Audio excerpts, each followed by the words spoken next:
ইরানকে আরও শক্তিশালী করতে যা করবে রাশিয়া ইরানকে আধুনিক অস্ত্র পাঠাচ্ছে, যেমন S-400 মিসাইল সিস্টেম, ড্রোন এবং অত্যাধুনিক যুদ্ধ বিমান অন্তর্ভুক্ত। এগুলো শুধু ইরানের সামরিক শক্তিকে বৃদ্ধি করছে না, বরং বিশ্বে একটি শক্তিশালী প্রতিরক্ষা ব্যবস্থা তৈরি হচ্ছে। রাশিয়া ও ইরান এখন একে অপরের সবচেয়ে ভালো বন্ধু হয়ে উঠেছে। বিশ্ব রাজনীতিতে এখন একদিকে ইউক্রেন রাশিয়া যুদ্ধ, অন্যদিকে আমেরিকা ও পশ্চিমা দেশগুলোর চাপ। ঠিক তখনই রাশিয়া ও ইরান তাদের সম্পর্ক নতুন উচ্চতায় নিয়ে যাচ্ছে। কিন্তু কেন? চলুন বিস্তারিত জানি। 2025 সালের জানুয়ারিতে রাশিয়া ও ইরান একটি 20 বছরের কৌশলগত অংশীদারিত্ব চুক্তি স্বাক্ষর করেছে। এই চুক্তির সবচেয়ে গুরুত্বপূর্ণ দিক হচ্ছে সামরিক সহযোগিতা। রাশিয়া ইরানকে আধুনিক অস্ত্র সরবরাহ করছে, যার মধ্যে S-400 মিসাইল সিস্টেম, ড্রোন এবং অত্যাধুনিক যুদ্ধ বিমান অন্তর্ভুক্ত। এর পাশাপাশি রাশিয়ার আধুনিক ড্রোন প্রযুক্তি ইরানকে দেওয়া হচ্ছে, যা এখন ইউক্রেন যুদ্ধে ব্যবহৃত হচ্ছে।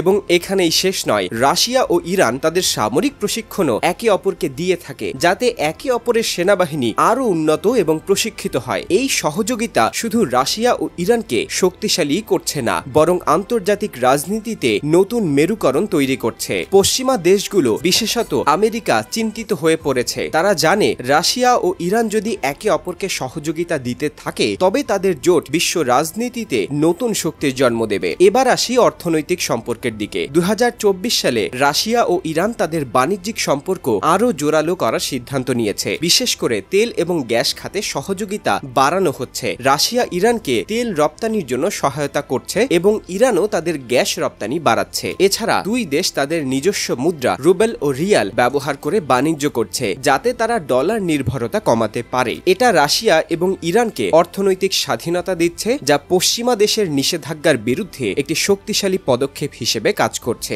বিশেষ করে ইরান যেহেতু পশ্চিমা দেশগুলোর নিষেধাজ্ঞার কারণে আন্তর্জাতিক বাণিজ্য থেকে অনেকটা বিচ্ছিন্ন, সেক্ষেত্রে রাশিয়া তার জন্য গুরুত্বপূর্ণ অর্থনৈতিক অংশীদার হয়ে উঠেছে। এই সম্পর্কের ফলে ইরান এখন তার আঞ্চলিক শক্তি বৃদ্ধি করতে সক্ষম হচ্ছে, যা মধ্যপ্রাচ্যে নতুন শক্তির উত্থান হতে পারে। এছাড়া রাশিয়া ও ইরান আন্তর্জাতিক মঞ্চে একে অপরকে সমর্থন দিচ্ছে। সিরিয়া, ইয়েমেন, ইরাক সহ বিভিন্ন ইস্যুতে তাদের অবস্থান এক। এছাড়া তারা যৌথভাবে বিভিন্ন আন্তর্জাতিক সংস্থায় কাজ করছে। রাশিয়া ও ইরানের ঘনিষ্ঠ সম্পর্ক পশ্চিমা দেশগুলোর জন্য নতুন চ্যালেঞ্জ তৈরি করছে। বিশেষ করে আমেরিকা ও ইউরোপীয় ইউনিয়ন তাদের সম্পর্কের ওপর নজর রাখছে। এই জোটের ফলে মধ্যপ্রাচ্যের নতুন শক্তির উত্থান হতে পারে। রাশিয়া ও ইরানের সম্পর্কের এই নতুন অধ্যায় বিশ্ব রাজনীতিতে গুরুত্বপূর্ণ পরিবর্তন আনতে পারে। তাদের ঘনিষ্ঠ সম্পর্ক পশ্চিমা দেশগুলোর জন্য নতুন চ্যালেঞ্জ তৈরি করছে। ভবিষ্যতে এই জোটের প্রভাব আরও বৃদ্ধি পেতে পারে।